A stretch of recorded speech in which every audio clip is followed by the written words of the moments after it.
Hi hello student, आज की class जो है सेंट्रल नर्वस सिस्टम का सेंट्रल नर्वस सिस्टम का डिसऑर्डर है जो है मल्टीपल स्क्लेरोसिस है।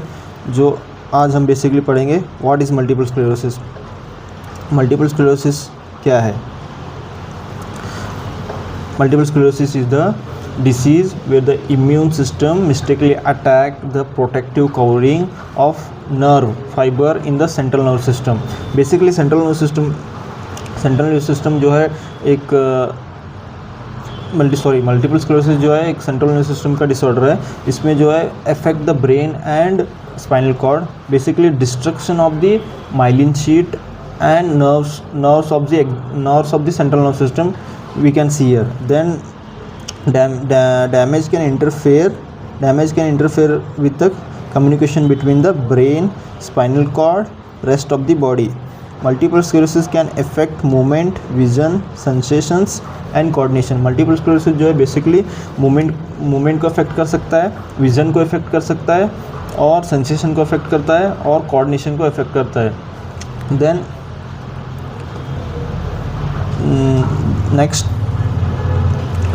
next coming to introduction part. Multiple sclerosis is the chronic autoimmune disease of the central nervous system. It affect brain, spinal cord and optic nerve. Optic nerve is the second cranial nerve. You have to know about it. जो है basically optic nerve जो है second cranial nerve है, जो retina और vision में help होती है। Then coming to the immune system damage the myelin sheath disrupting the nerve impulse transmission commonly affect young adults age 20 to 40। जो है मल्टीपल स्क्लेरोसिस जो बेसिकली जो है यंग एडल्ट्स को भी जो है अफेक्ट कर सकता है, basically age between 20 to 40 years.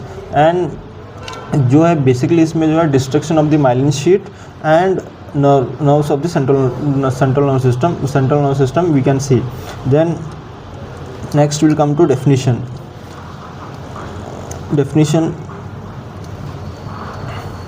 Multiple sclerosis is the chronic inflammatory demyelinating disease of the central nervous system. जैसे कि मैंने बोला जो है डिस्ट्रक्शन कर रहा है, डिस्ट्रक्शन ऑफ द क्या myelin sheath, that is called demyelinating process. Then characterized by damage to the myelin and axons leading to neurological disabilities। जो है बेसिकली सेंट्रल नर्वस सिस्टम का जो ये डिसऑर्डर है मल्टीपल स्क्लेरोसिस अफेक्ट करता है brain को और स्पाइनल कॉर्ड को, और मेनली जो है डिस्ट्रक्शन करता है myelin sheath and neurons of the central nervous system को।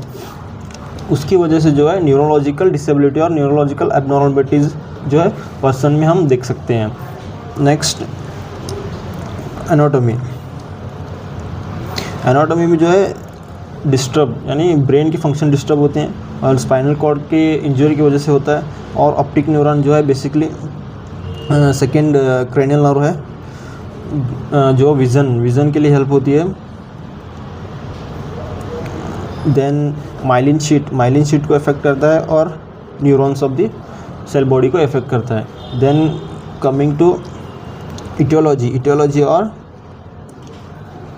और कॉजेस।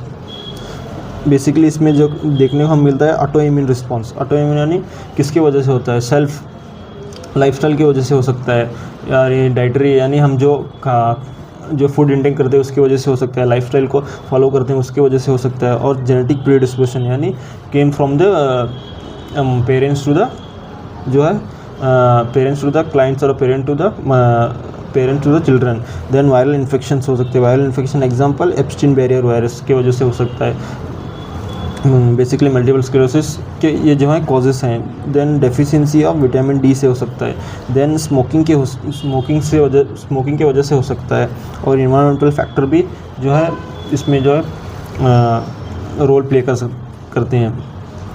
देन नेक्स्ट हम देखेंगे मल्टीपल स्क्लेरोसिस में हेल्दी न्यूरॉन क्या है? बेसिकली जो है विज़न को जो है प्रमोट और मेंटेन करता है, और स्पाइनल कॉर्ड को जो है मेंटेन करता है, और सेंसरी हमारे जो है सेंसरी टच और स्टिमुलाई जो रहते हैं, रिफ्लेक्सेस रहते हैं, उसको मेंटेन करता है। और मसल मूवमेंट और बॉडी मूवमेंट्स को जो है बेसिकली जो है ये हमको क्या है प्रोटेक्ट सपोर्ट करता है। अगर वही न्यूरॉन डैमेज हो गया, जिसमें मल्टीपल स्क्लेरोसिस की कंडीशन में डैमेज हो गया, तो उसमें जो है बेसिकली डैमेज न्यूरॉन्स में जो है ये सिग्नल्स जा रही है ना, ये जो सिग्नल्स जा रही हैं यहाँ पे, ये जो सिग्नल्स जा रही हैं, इसमें जो है बेसिकली जो है ट्रांसमिशन को जो है अल्टर हो जाता है, ट्रांसमीटर अल्टर हो जाता है। ट्रांसमीटर अल्टर क्यों हो जाता है? Due to the exposed fibre और damage to the myelin sheath due to the multiple sclerosis. Then उसके बाद जो है ब्रेन में जो है चेंजेस आते हैं, चेंजेस लाइक कॉग्निटिव फंक्शन में क्या है, कॉग्निटिव फंक्शन में अल्ट्रेशन देखने मिल जाता है, और माउथ एंड स्पीच में जो है अल्ट्रेशन मिलने दिखते हैं। और digestive system like bowel and bladder में जो है हमको इनकॉन्टिनेंस देखने मिलता है। उसके बाद यूरिनरी सिस्टम में जो है इनकॉन्टिनेंस देखने मिलता है। नेक्स्ट हम देखेंगे रिस्क फैक्टर यानी कौन लोग इसके अंदर जो है, कितने लोग या कौन लोग जो है इसमें जो है आ सकते हैं। Basically female gender age 20 to 40 years, female gender है जो बेसिकली एज 20 to 40 ईयर्स होनी चाहिए, वो रिस्क फैक्टर में आ सकती है। Then family history, a person with a family history of multiple sclerosis, वो भी इसके रिस्क फैक्टर में आ सकता है। देन लो सनलाइट एक्सपोजर जो है बेसिकली ऐसा माना जाता है कि इसको विटामिन डी डेफिशिएंसी डिसीज़ भी बोला, विटामिन डी डेफिशिएंसी डिसीज़ की वजह से भी हो सकता है जो ये भी एक मेजर रिस्क फैक्टर है। और ओबेसिटी यानी higher weight more than unexpected. Then smoking भी एक कॉज हो सकता है। देन कमिंग टू पैथोफिजियोलॉजी में जो हम बेसिकली ये जो है इम्यून सेल अटैक करता है। इम्यून सेल जो न्यूरॉन्स के अंदर, ब्रेन के अंदर जो इम्यून सेल्स रहते हैं, न्यूरॉन्स के अंदर जो इम्यून सेल्स रहते हैं, वो attack the myelin sheath. Then inflammation, damage of the myelin sheath occurs, उसकी वजह से जो है इन्फ्लामेशन और damage of the myelin sheath होता है। देन उसके बाद प्लेक्यूज यानी स्क्लेरोटिक लीजन्स डेवलप होते हैं। बॉडी में जो है पर्सनस के जो अफेक्टेड रहता है उसके स्क्लेरोटिक लीजन्स डेवलप हो जाती हैं। देन उसके बाद नर्व कंडक्शन स्लो और स्टॉप्स, जो भी नर्व्स रहती हैं हमारे जो लाइक अभी इसमें जो इफेक्ट हुआ है optic nerve is second cranial nerve, जो विजन को जो अफेक्ट करता है।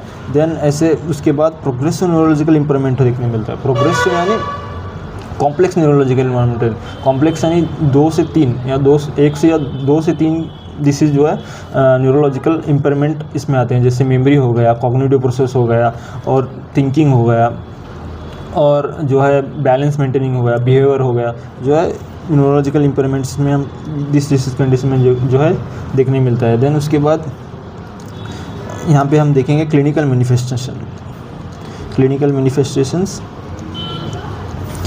फर्स्ट ब्लड और डबल विजन। ब्लड यानी मैंने बोला जैसे कि ब्लड विजन होगा, और डबल विजन यानी डिप्लोपिया। देन उसके बाद muscle weakness, fatigue, numbness and tingling sensations. ये जो दो है ना, मसल वीकनेस और नमनेस एंड टिंगलिंग सेंसेशन को पैरास्थेसिया बोलते हैं। क्या बोलते हैं? पैरास्थेसिया। ये आप हाईलाइट कर सकते हैं अपने एग्जाम्स में। देन उसके बाद डिफ़िकल्टी इन वॉकिंग, जो पर्सन को डिफ़िकल्ट होती है वॉकिंग और बॉडी मूवमेंट्स में डिफ़िकल्टीज आती हैं। पुअर कोऑर्डिनेशन यानी वो कोऑर्डिनेशन नहीं कर पाता, क्योंकि उसकी स्पीच में जो है प्रॉब्लम रहती है। उसको स्पीच प्रॉब्लम को क्या बोलते हैं? Basically dysarthria.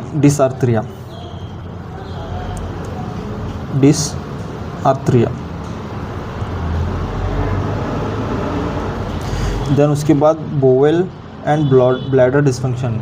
बोवेल और डाइजेस्टिव सिस्टम ने हमें देखा बोवेल और ब्लैडर डिस्फंक्शन में बेसिकली रिटेंशन भी हो सकता है और इनकॉन्टिनेंस भी देखने मिल सकता है। कॉग्निटिव इम्पेयरमेंट, मैंने जैसे बोला कॉग्निटिव इम्पेयरमेंट में मेमोरी, थिंकिंग, बिहेवियर और कोऑर्डिनेशन में जो है स्पीच में जो है प्रॉब्लम्स आती हैं। देन उसके बाद हम देखेंगे। उसके बाद देखो यहाँ पे एक निमोनिक्स है, जैसे कि मल्टीपल डेट्स करके उसमें जो है basically M stands for motor nerve weakness of the muscle, then U stands for unilateral optic neuritis यानी विजन में जो है वन साइडेड विजन भी देखने मिल सकता है, और डिप्लोपी यानी डबल साइडेड। एक अभी देख रहे हैं, आप एक आई को क्लोज करो और यहाँ पे एक अपना हाथ रख के देख सकते हैं इधर से, और इधर से जो है वन साइडेड विजन ही देखने मिलता है। देन उसके बाद लिमर्टाइन साइन पॉजिटिव यानी बेसिकली ये सडन शार्प जो है इलेक्ट्रिक जर्क है, कहाँ से, फ्रॉम बैक टू नेक एक इलेक्ट्रिक जर्क देखने मिलता है। देन उसके बाद है T for tingling and numbness में हमने बेसिकली बोला पैरास्थीसिया भी देखने मिलता है। उसके बाद आई फॉर इंटरफेयर न्यूक्लियर ऑप्थाल्मीजिया यानी विज़न में भी एक ऑप्थाल्मीजिया करके आता है, उसको ये बेसिकली जो है इंटरफेयर करता है। Then pain with the ocular movement यानी जो भी हम मूवमेंट्स करते हैं, बॉडी मूवमेंट्स रहते हैं, उसके पेन होता है। देन उसके बाद एल फॉर लाइट टेस्ट यानी मेरेकस गन पिपल्स, जैसे कि पेशेंट में जो लाइट टेस्ट कराते हैं उसको बोलते हैं मेरेकस गन पिपल्स करके। ई फॉर एपिलेप्सी और इमोशनल चेंज, पेशेंट जो है इस न्यूरोलॉजिकल कंडीशन में आने के बाद मल्टीपल स्क्लेरोसिस से अफेक्ट होने के बाद जो है इसमें न्यूरोलॉजिकल चेंजेस भी देखने मिलते हैं, और उसको एपिलेप्सी भी हो सकता है। देन डी फॉर डिसइक्विलिब्रियम और डिसआर्थरिया, जैसे मैंने बोला डिसआर्थरिया यानी डिफ़िकल्टी इन स्पीकिंग और स्पीच प्रॉब्लम भी बोल सकते हैं आपको, और डिसइक्विलिब्रियम यानी पर्सन जो है स्टेबल नहीं रहता। देन उसके बाद आता है डेल्यूजन क्या है, basically delusion is a false unshakeable fixed and firm belief. ये जो है बेसिकली ये मल्टीपल स्क्लेरोसिस जो है कॉग्निटिव इम्पेयरमेंट में जो कॉग्निटिव इम्पेयरमेंट को इफेक्ट कर रहा है पेशेंट में, हम डिल्यूजन भी देख सकते हैं। डिल्यूजन्स में जो है टाइप्स ऑफ डिल्यूजन्स है, डिल्यूजन ऑफ जेलिसी है, डिल्यूजन ऑफ ग्रैंडोसिटी है, डिल्यूजन ऑफ हेस्ट्रा है, डिल्यूजन ऑफ इन परसेप्शन है, डिल्यूजन ऑफ परसेप्शन होने के बाद डिल्यूजन ऑफ रीअप्रोच है। ऐसे करके टाइप्स ऑफ डिल्यूजन जो है बेसिकली आपको जो है मैं डिल्यूजन डिसऑर्डर्स हैं, आपको जो है मैं साइकेट्रिक नर्सिंग में जो है पढ़ाए जाएंगे। देन उसके बाद अटेक्सिया यानी change in the movement. Then T stands for tremors, T जो है ट्रिमर्स, बेसिकली पेशेंट में ट्रिमर्स भी देखने मिलते हैं। E for erectile dysfunction, E जो है बेसिकली इरेक्टाइल डिसफंक्शन, पेशेंट में जो है इरेक्टाइल डिसफंक्शन भी देखने मिल सकते हैं। S stand for sensory loss posterior column features, E stands for sensory loss में E stands for sensory loss यानी जो स्टिमुलाइज रहती हैं, जैसे हैंड हो गया और पैर हो गया, उसकी जो है सेंसरी स्टिमुलाई जो है स्टॉप्स हो जाती हैं, लॉस हो जाती हैं, यानी मूवमेंट लॉस हो जाती हैं और स्टॉप हो जाती हैं। देन उसके बाद बेसिकली उसके बाद यहाँ पे टाइप्स हैं, टाइप्स में बेसिकली फर्स्ट टाइप जो है रिलैप्सिंग रिमिटिंग मल्टीपल स्क्लेरोसिस, ये एमएस यानी मल्टीपल स्क्लेरोसिस, ये जो शॉर्ट फॉर्म में लिखा है मैंने। रिलैप्सिंग रिमिटिंग मल्टीपल स्क्लेरोसिस ये क्या है, basically one type of multiple sclerosis. Basically इसमें जो है हमको 85% ऑफ द केसेस जो है इसमें हम देख सकते हैं, और डायग्नोस भी 85% जो केस होते हैं इसमें ही डायग्नोस होते हैं, और क्लियर रिलैप्स्ड फॉलोड बाय रिमिशन। इसमें बेसिकली हमको देखते हैं क्लियर रिलैप्स्ड यानी सिम्टम्स जो है बेसिकली उसको हम क्या बोल सकते हैं, जैसे सिम्टम्स रहते हैं लेकिन they are not showing, that is called relapsing. Then secondary, उसके बाद आता है primary progressive multiple sclerosis. Primary progressive multiple sclerosis जो बेसिकली है 10 to 15% इफेक्ट पीपल को अफेक्ट करता है, और study worsening from once onset. ये जो है एक ऑनसेट से जो है प्रोग्रेसिव वर्सन हो जाके प्रोग्रेसिवली वर्सन होते जाता है। देन उसके बाद secondary progressive multiple sclerosis involves this also, this means relapsing remitting multiple sclerosis, ये भी इन्वॉल्व रहता है। देन स्टडी प्रोग्रेसिव विथ और विदाउट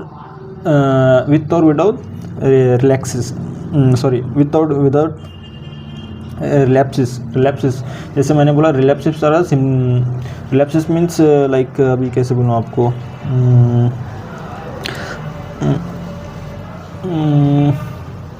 रिलैप्सिस मीन्स लाइक सिम्टम्स जो है पेशेंट और पर्सन में रहती हैं, बट दे कांट विजिबल और दे कांट शोन। देन उसके बाद progressive relapsing multiple sclerosis. Progressive relapsing multiple sclerosis जो है बेसिकली इसमें जो है इस जो कंडीशन में जो है हम सीवियरिटी और severe form of multiple sclerosis देखते हैं। देन नेक्स्ट ये तो पढ़ लिया हमने क्लिनिकल मैनिफेस्टेशन। देन उसके बाद डायग्नोस्टिक इवैल्यूएशंस में फर्स्ट जो है हमको मेडिकल हिस्ट्री लेना है पर्सन की और पेशेंट की मेडिकल हिस्ट्री लेना है। देन उसके बाद न्यूरोलॉजिकल एग्जामिनेशन करना है। न्यूरोलॉजिकल एग्जामिनेशन करने के बाद MRI brain and spinal cord जो है ये डायग्नोस्टिक इवैल्यूएशन करनी चाहिए। देन लंबार पंचर करने के बाद CSF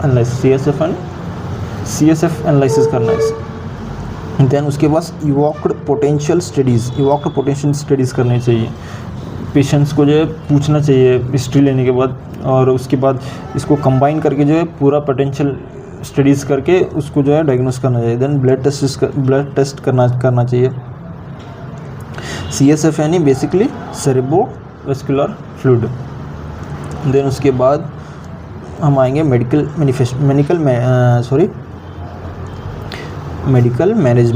मैनेजमेंट में जो है हम क्या देख सकते हैं, कॉर्टिकोस्टेरॉइड्स दे सकते हैं। देन उसके बाद disease modifying therapies, interferon beta, glutamate acetate और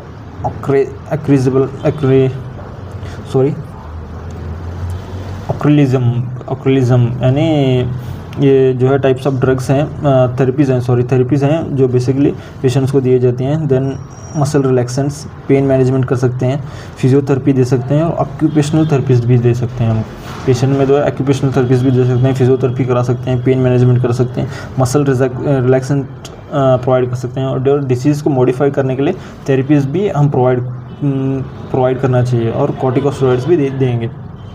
देन उसके बाद आएंगे nursing management. Basically this is important for ours. Then first one is assess neurological status. जो पर्सन आने के बाद उसको जो है न्यूरोलॉजिकल असेसमेंट करना चाहिए। Then next monitor mobility and prevent falls. Mobility and उसकी जो है मसल मूवमेंट्स को जो है मॉनिटर करते रहना चाहिए, और जो है प्रिवेंट उसके फॉल्स जो उसको फॉल होने से प्रिवेंट करना चाहिए। Then assist with activities of daily living, ADLs बोलते हैं हम, एक्टिविटीज़ ऑफ डेली लिविंग में जो है उसको असिस्ट करना चाहिए, क्योंकि वो पहले ही पेशेंट जो है प्रॉब्लम में रहता है, उसको जो है कॉग्निटिव इम्पेयरमेंट्स रहती हैं, मोटा यानी स्पीच में डिफ़िकल्टीज रहती है, बोल भी नहीं सकता, और उसको जो है ज़्यादा मूवमेंट भी नहीं कर सकता, और उसके बाद भी जो है उसके दिखने में भी प्रॉब्लम है, ब्लड विजन है, डिप्लोपिया भी है। देन उसको जो नर्स को यानी एज अ नर्स हमको क्या करना चाहिए, उसको असिस्ट करना चाहिए एज अ इसमें एक्टिविटीज़ ऑफ डेली लिविंग में। Then manage the fatigue with rest periods. जो है पेशेंट को बेसिकली हमको क्या है फटीग होने से मैनेज करना है, और उसको शॉर्ट जो है उसको इंटरमीडिएट जो है रेस्ट लेने के लिए बोलना चाहिए। Then encourage balance nutrition. जो बैलेंस न्यूट्रिशन जो है पेशेंट को जो है एनकरेज करना चाहिए। बैलेंस न्यूट्रिशन यानी अच्छी डाइट देना चाहिए और उसमें जो पेशेंट में जो बैलेंस न्यूट्रिशन को मेंटेन करना चाहिए। Then promote bladder and bowel care. Basically इसमें जो है दोनों ब्लैडर एंड बोवेल को जो है डिसफंक्शन और अल्ट्रेशन और इनको इसमें भी देख सकते हैं हम। डिसफंक्शन हुआ रहता है, रिटेंशन भी हो सकता है और इनकॉन्टिनेंस भी हो सकता है, उसको जो है प्रमोट करना चाहिए जो है एज अ नर्स। देन उसके बाद प्रोवाइड इमोशनल सपोर्ट। जो है अगर पेशेंट कोई भी जो है मल्टीपल स्क्लेरोसिस के डिसीज कंडीशन से सफ़र कर रहा है तो उसको जो है emotional support is the one of the best support for this like best नहीं, as a nurse we have to provide emotional support. Then educate on medications adherence. जो है बेसिकली नर्स को जो है एजुकेट करना चाहिए मेडिकेशंस कैसे लेना है, कब लेना है करके। और एनकरेज फिजियोथेरेपी, और उसको कंटिन्यूसली फिजियोथेरेपी के लिए जो है लेने के लिए एनकरेज करना चाहिए। Then next coming to complications.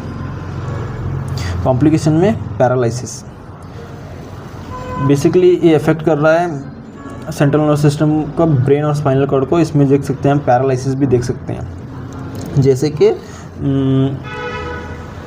Paralysis like there are two types of like paralysis में बहुत हैं, लाइक क्वाड्राप्लेजिया हो सकता है और मोनोप्लेजिया हो सकता है और ऐसे बहुत हैं। बट बेसिकली हम इसमें जो है पैरालिसिस में जो है स्पास्टिक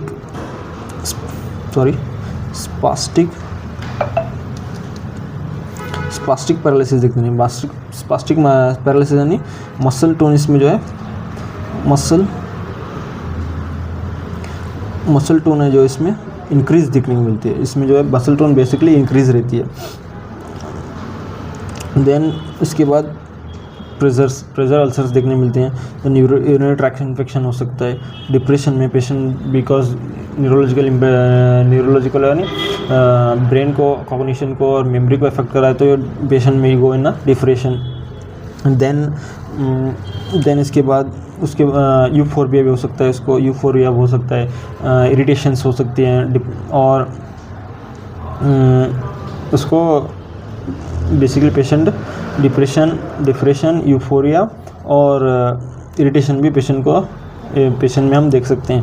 देन कॉम्प्लिकेशंस में कॉग्निटिव डिक्लाइन भी देख सकते हैं। मेमोरी रिलेटेड एबनॉर्मलिटीज़ हो सकती हैं और थिंकिंग रिलेटेड एबनॉर्मलिटीज़ हो सकती हैं। देन फॉल एंड फ्रैक्चर है जो है, क्योंकि बेसिकली जो मूवमेंट्स को अफेक्ट कर रहा है, इसमें जो है पेशेंट में जो है फॉल एंड फ्रैक्चर्स भी देखने मिलते हैं। देन नेक्स्ट देखो, अब जैसे मैंने क्लिनिकल मैनिफेस्टेशन यहाँ पे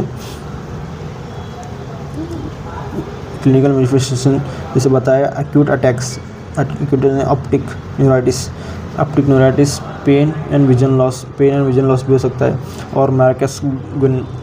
देन उसके बाद internuclear ophthalmoplegia, diplopia and nystagmus भी देखने मिल सकता है। Then bilateral paraplegia, partial sensory loss. Then limited sign यानी जैसे मैंने बोला sudden sharp jerk pain from back to the neck. Then उसके बाद neurological deficit. Then neurological deficit में बोवेल एंड ब्लैडर रिटेंशन और incontinence. Then cerebral deficit in coordination, movement attack से भी बोल सकते हैं इसको, और कोऑर्डिनेशन में movement dysfunction, difficulties in coordination. Then cognitive dysfunction में mental fatigue and memory loss भी देखने मिलता है। देन उसके बाद प्रिवेंशन। अब दोस्तों हम पूरे जो है डिसीज कंडीशन जान गए, पूरी जो है नर्सिंग मैनेजमेंट का जान गए, जो है नर्सिंग मैनेजमेंट, मेडिकल मैनेजमेंट और जो है डिसीज़ को जो है कैसे कॉम्प्लिकेशंस आती हैं, डिसीज़ को जो है कैसे डिसीज़ में जो है कैसे कॉज किस वजह से कॉज होता है और कौन से रिस्क फैक्टर्स हैं, इसमें जो है हम जान गए। देन उसके बाद जो है prevention like prevention is better because prevention is better than cure. Therefore इसमें जो है नो स्पेसिफिक प्रिवेंशन, इसमें कौन नो स्पेसिफिक प्रिवेंशन रहती है। देन उसके बाद अवॉइड स्मोकिंग, इसमें जो है बेसिकली अवॉइड स्मोकिंग करना चाहिए। Maintain adequate vitamin D, maintain adequate vitamin D यानी विटामिन डी डेफिशिएंसी होने से बचना है पेशेंट को। देन रेगुलर एक्सरसाइज करनी है, हेल्दी डाइट लेना है। अर्ली डायग्नोसिस ट्रीटमेंट में help in this disease. Then patient education, as a nurse हमको क्या करना चाहिए, पेशेंट एजुकेशन देना चाहिए। टेक मेडिकेशन रेगुलरली, पेशेंट को बोलना चाहिए आपको जो है मेडिकेशन स्किप नहीं करनी है। देन उसके बाद recognise relapsing symptoms, as a nurse हमको जो है रिलैप्सिंग सिम्टम्स लाइक जो सिम्टम्स हिडन हुए रहते हैं बट शो नहीं करते, उसको बोलते हैं रिलैप्सिंग सिम्टम्स, उसको जो है रिकग्नाइज करना है पेशेंट्स में। Then avoid excessive heat, patient को जो है अवॉइड करना है, एक्सेसिव बोलना है कि अवॉइड करो आप excessive heat. Then exercise regularly, patient को बोलना है तुम एक्सरसाइज करो regularly.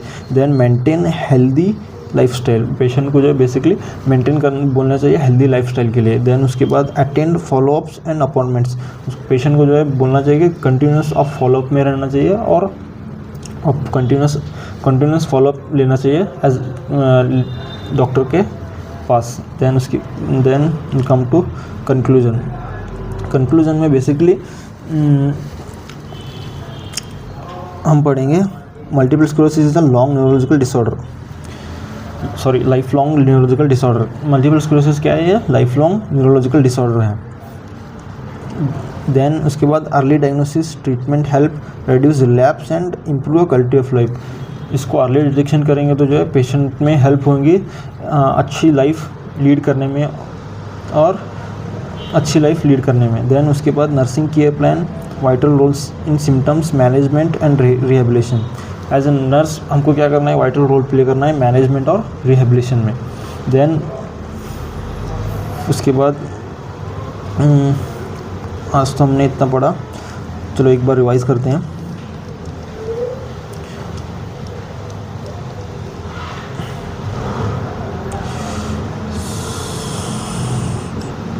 So multiple sclerosis, what is multiple sclerosis हमने पढ़ा। देन उसके बाद इंट्रोडक्शन पढ़ा,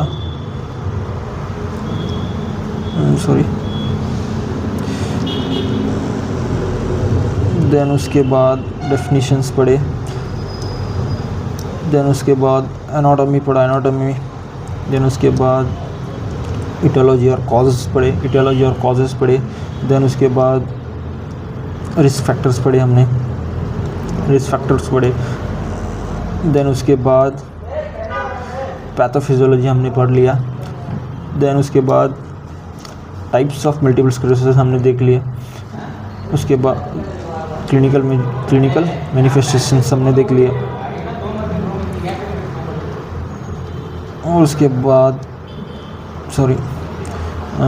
निमोनिक्स हमने देख लिया, जैसे कि निमोनिक्स हमने एक देख लिया, multiple dates. Then next diagnostic evaluations हमने पढ़ लिए। देन मेडिकल मैनेजमेंट हमने पढ़ लिया।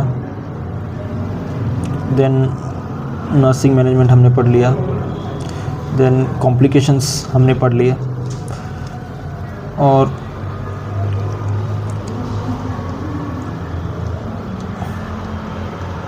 उसके बाद प्रिवेंशन हमने पढ़ लिया।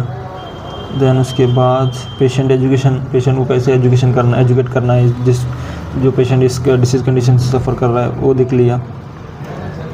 देन उसके बाद कंक्लूज़न देख लिया।